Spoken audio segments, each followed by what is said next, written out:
Today, Shodhiko is in conversation with Vivek Velankar, an RTI activist who has been working in this field for the past 20 plus years in Pune. Sir has wonderful insights about the act, and we are sure you'd love to hear them.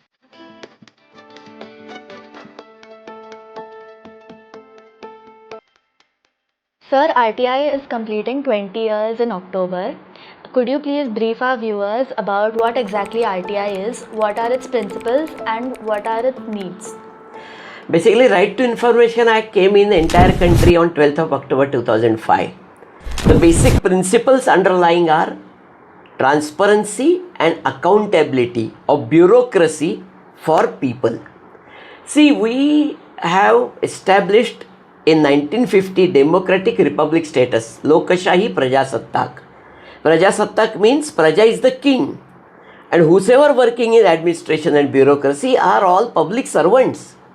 Unfortunately, what had happened in last almost 75 years is servants have become kings and kings have become servants. In order to get kings their kingdom back, this act has come up. So transparency and accountability, these are the two motives.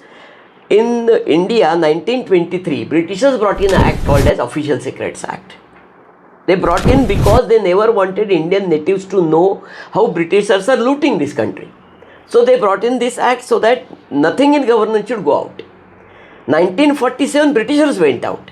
Our own people took over. But they also felt this is a good act, let it continue. And in independent India, since last 75 years, this act of official secrets still continues. With introduction of RTI Act, Section 22 of RTI Act says it supersedes Official Secrets Act.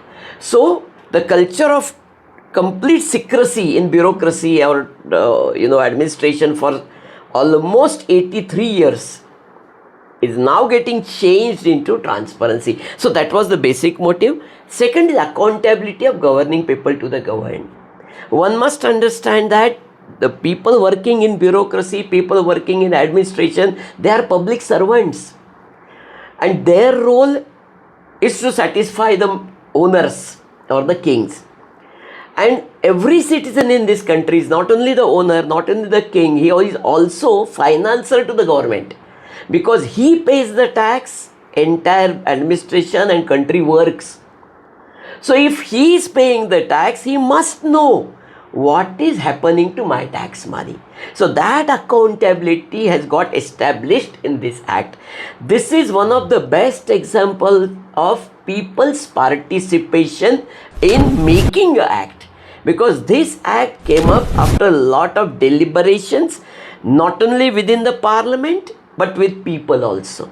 And then only in October 2005 this act came into existence.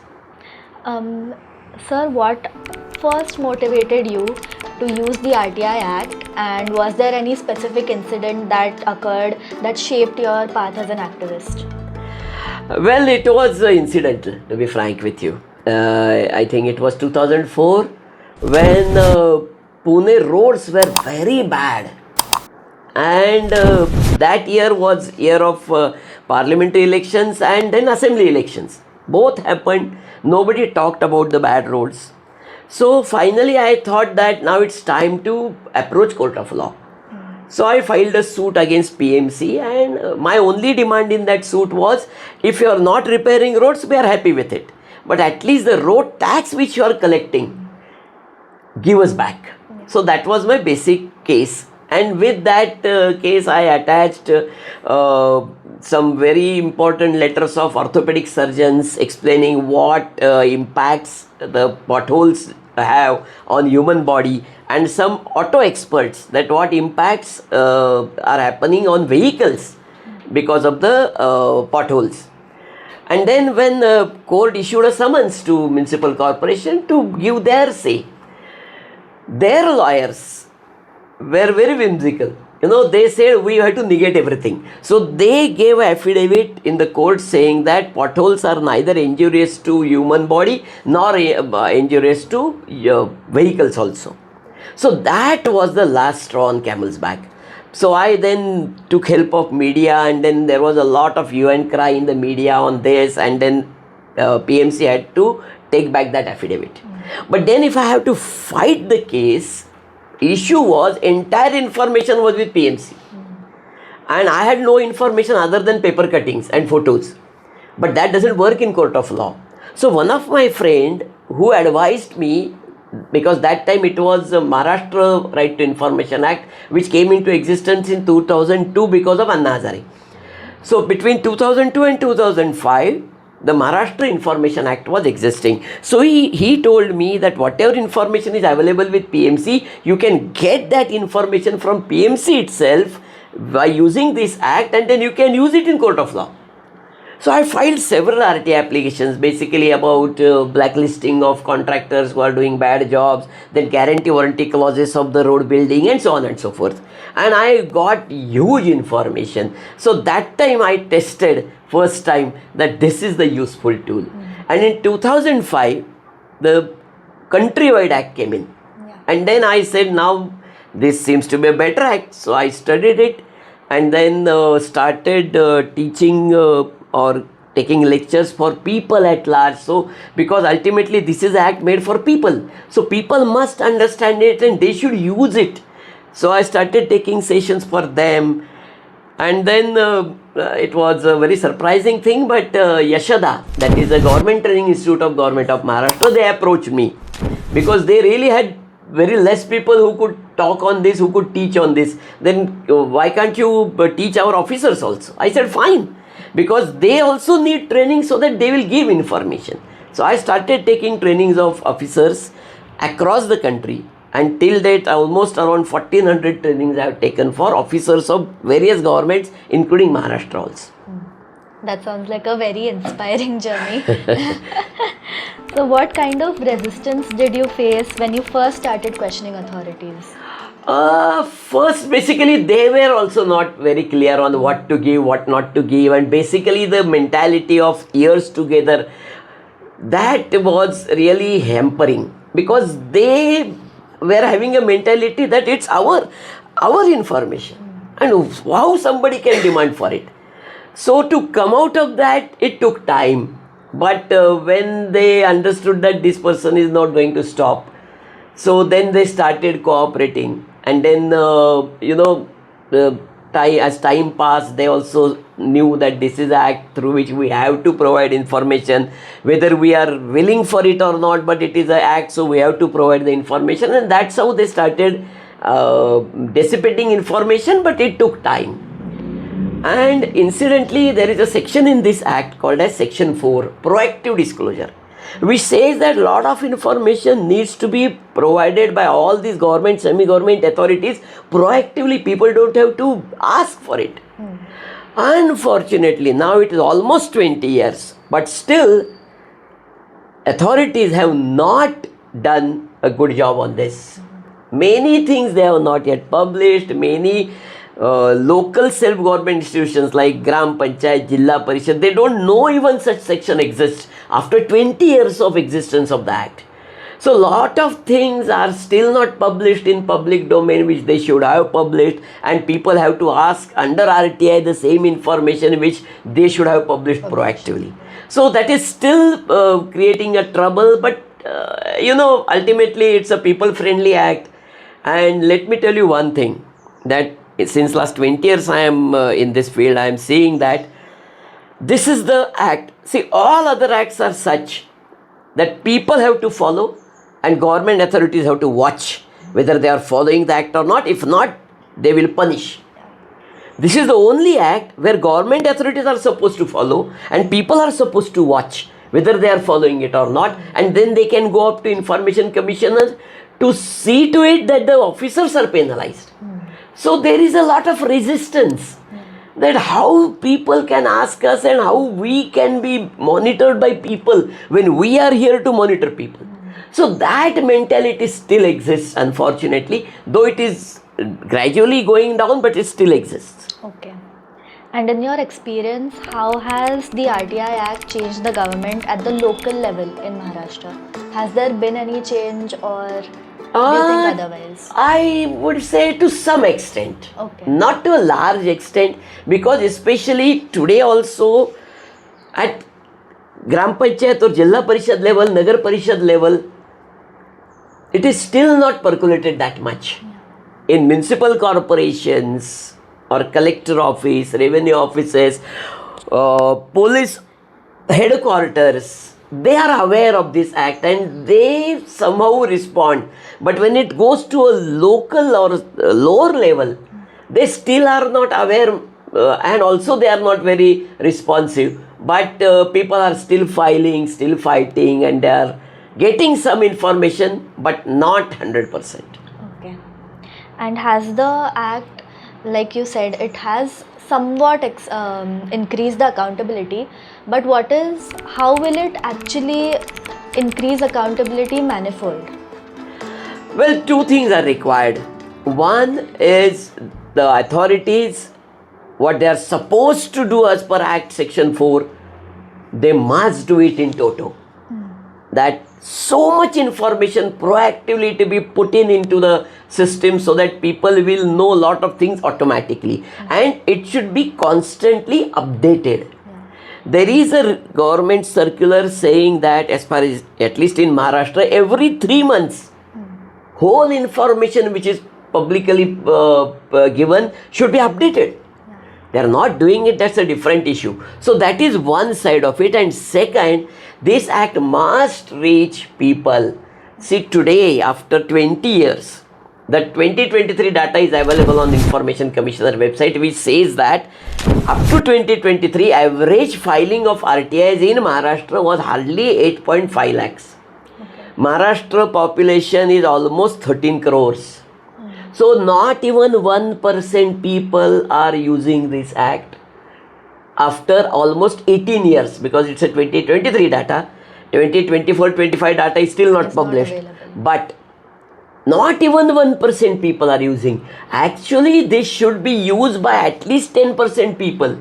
Whosoever has a problem, whosoever finds it difficult to deal with government organizations, government agencies, people for years together are used to either pay bribes or employ agents. And then ultimately it is an indirect form of bribing only. So they must stop doing this and they should drift to using RTI so that they don't unnecessarily spend their money, unnecessarily spend their time, but should get whatever they are requiring through RTI. But it's really a challenge even after 20 years. Yeah. Many citizens complain about delays and evasive responses or outright refusals from authorities. So why do you think this culture exists? Well, as I have said that they basically take it in a very negative sense. That they say, who the hell people are to ask us? We are the bureaucrats, and people are just anybody on the road can come to us and demand information. वो उनको हजम नहीं होता है. That's the problem. So that is one. Secondly, over years, what has happened is government itself has diluted the act. Not directly, because government can't do it directly, indirectly. Ultimately, in this act, what is happening? If the information is not given by a particular officer, one can go in first appeal to his boss. His boss also has to conduct appeal hearing and give his decision. But again, they are from the same department, so 99% of the time he says my officer is correct. The last into that is Information Commission, which is a separate entity and which is being employed by Government of Maharashtra or Government of India as per the scenario. Now, there are 11 posts of Information Commissioners in Maharashtra as well as in Center. Neither in Maharashtra nor in Center. All 11 posts are filled any time in last 20 years. So currently in Maharashtra, almost 1 lakh second appeals are pending with various Information Commissioners. As far as Center is concerned, again the situation is equally bad. So it takes from 1 year to 2 years to get that second appeal heard. So problem is that people should get information in 30 days, and if the second appeal takes 2 years, they are losing interest in filing RTI applications because they say, what is this happening? For 30-day period, the information which we should receive, if we have to wait for 2.5 years, then that's really not taken up.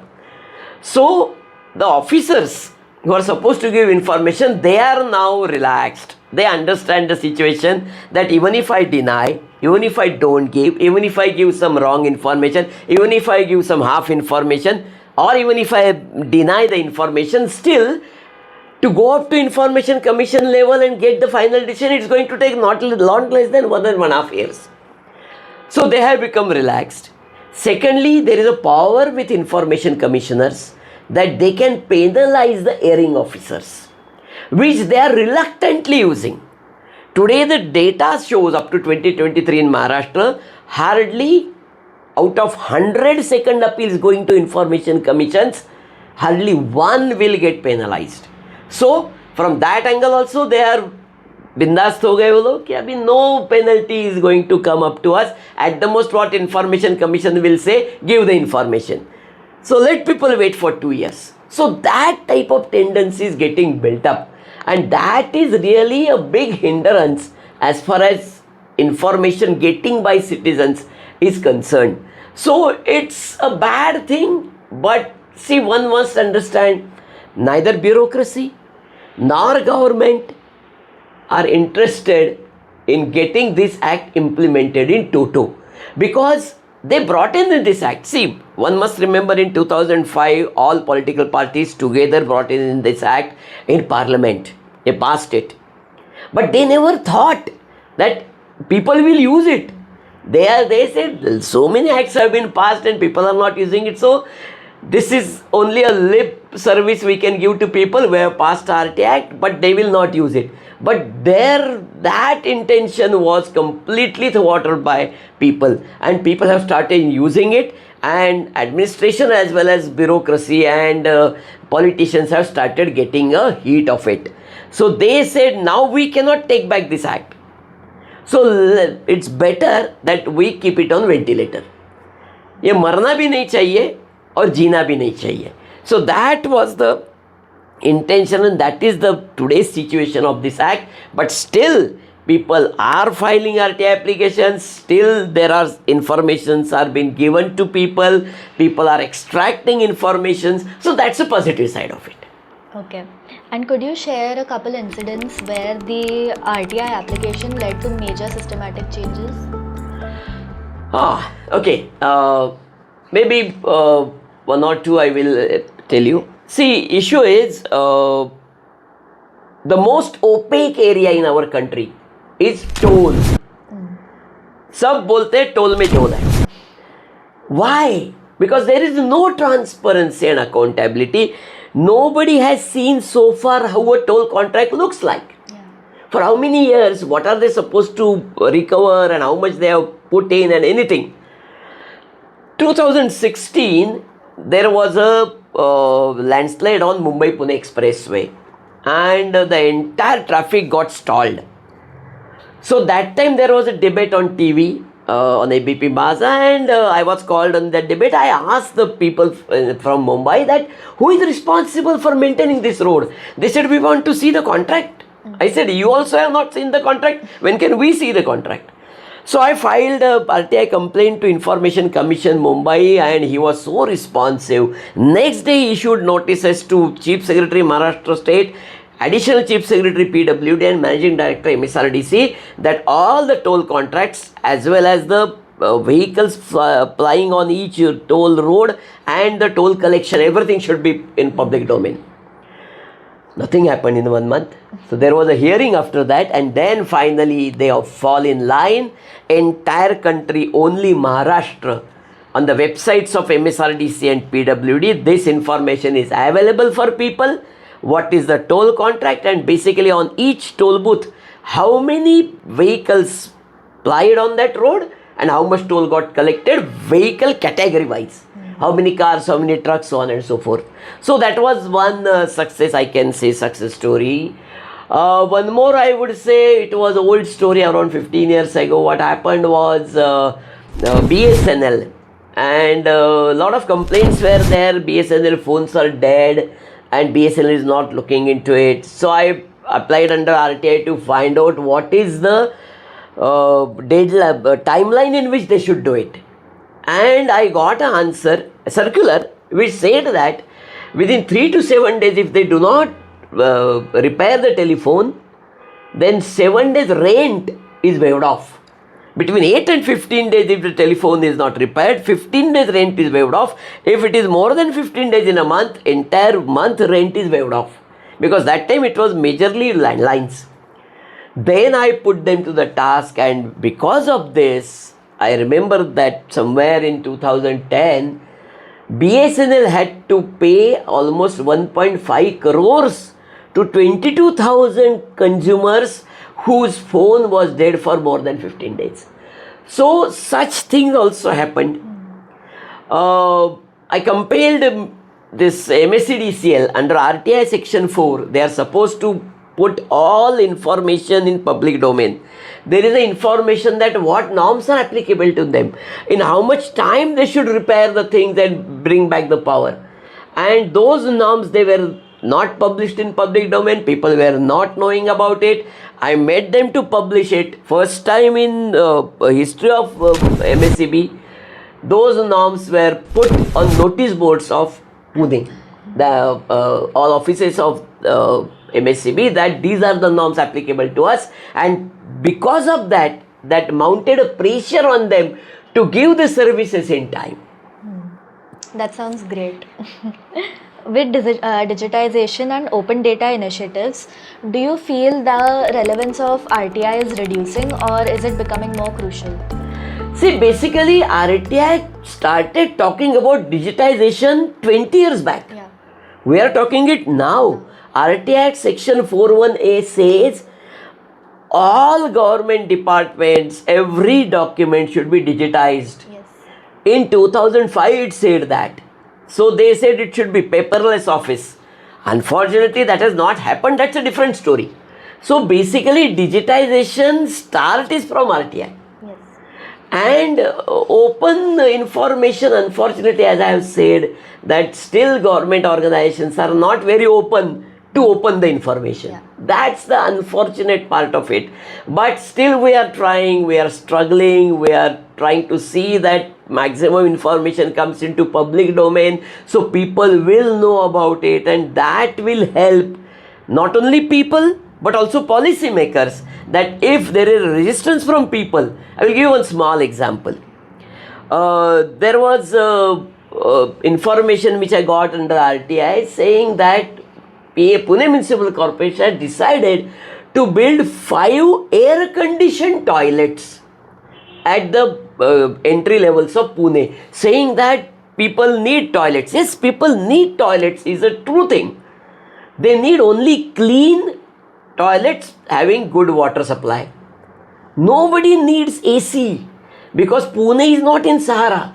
So people don't require AC, but they have budget of around 4.5 crores for building only 5 toilets which are AC.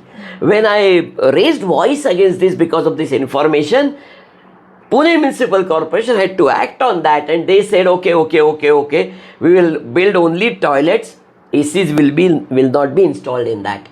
So they also know what people have to think, what people are thinking about, and they can also take policy decisions. I will give you one more example of a policy decision change. It is some 9 years old story.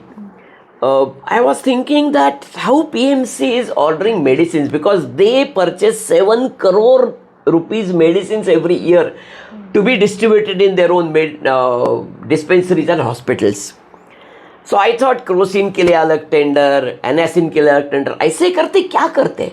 So when I went and got that information, I found out that they float a single tender that PMC wants to purchase 7 crore rupees medicines.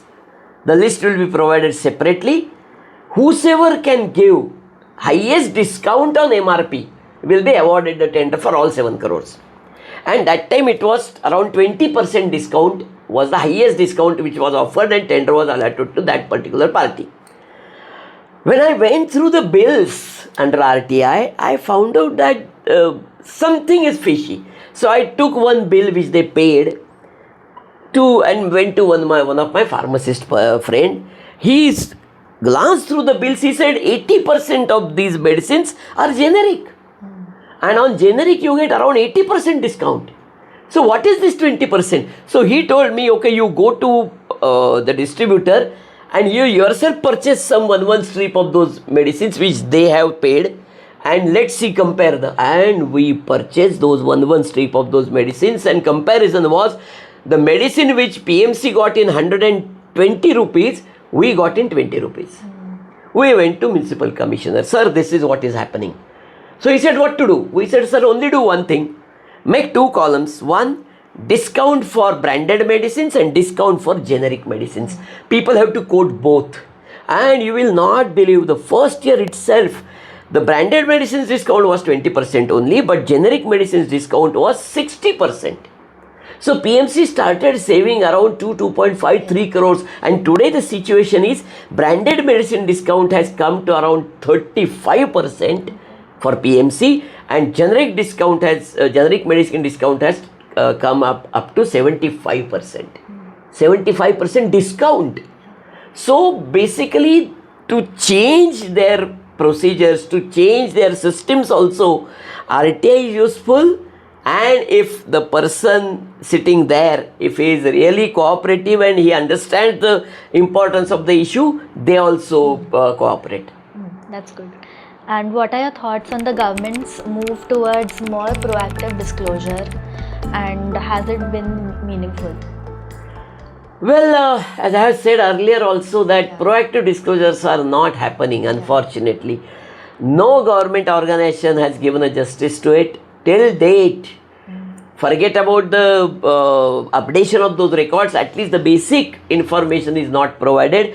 Even DOPT, Department of Personnel Training, central government had issued a circular to all government departments that you should proactively publish all RTI applications you have received and answers you have given to those RTI applications. So those who have not filed RTI application also should know that what RTI application came to them and what was the response given by department. So people will not use RTI again for the same thing because they will know what has happened. But that also has not been followed. So basically it's apathy and basically disinterest, I would say, of the government employees and officers towards RTI is really, I would say, not killing, but at least demotivating people to file RTI applications. What role should schools, colleges and universities play in spreading awareness about the Act and civic rights? Well, basically, they should at least have some basic information about this Act. They said we will bring it into the textbooks, but once anything comes into the textbook, then it is gone. Otherwise, in a city like Pune, people have been studying this civics since their standard first, and nobody has civic sense. So it shouldn't come into the textbooks, it should come into practice. So they should have awareness lectures, especially in colleges, schools, so that students at that level should know. And basically, see, unfortunately our education system is such that though they don't imbibe a culture of questioning, we have a culture of answering. You know, the best student is who answers best. It should be the best student who questions best. But it doesn't happen in our system right from KG to PG. So students have forgotten a habit of questioning. So they should be encouraged to start questioning. And once they imbibe this type of habit, I am sure they will use it further in public domain. All right. And do you see RTI as just a legal tool or a part of a larger democratic culture of questioning and participation? And if you could send one message to young people about citizenship and accountability, what would it be? Basically, it is a legal tool, but legal tool for making the system more proactive, more responsive and more accountable. Now, issue only here is that largely people must start using it, must start enforcing all these sections of RTI Act, so that the accountability and responsiveness and the transparency they are willing to get from other side comes into existence. If people don't use it, I am sure the way it is happening today, the same thing will continue. So now it's up to the young generation to wake up, ask the informations, start questioning, don't take things lying down.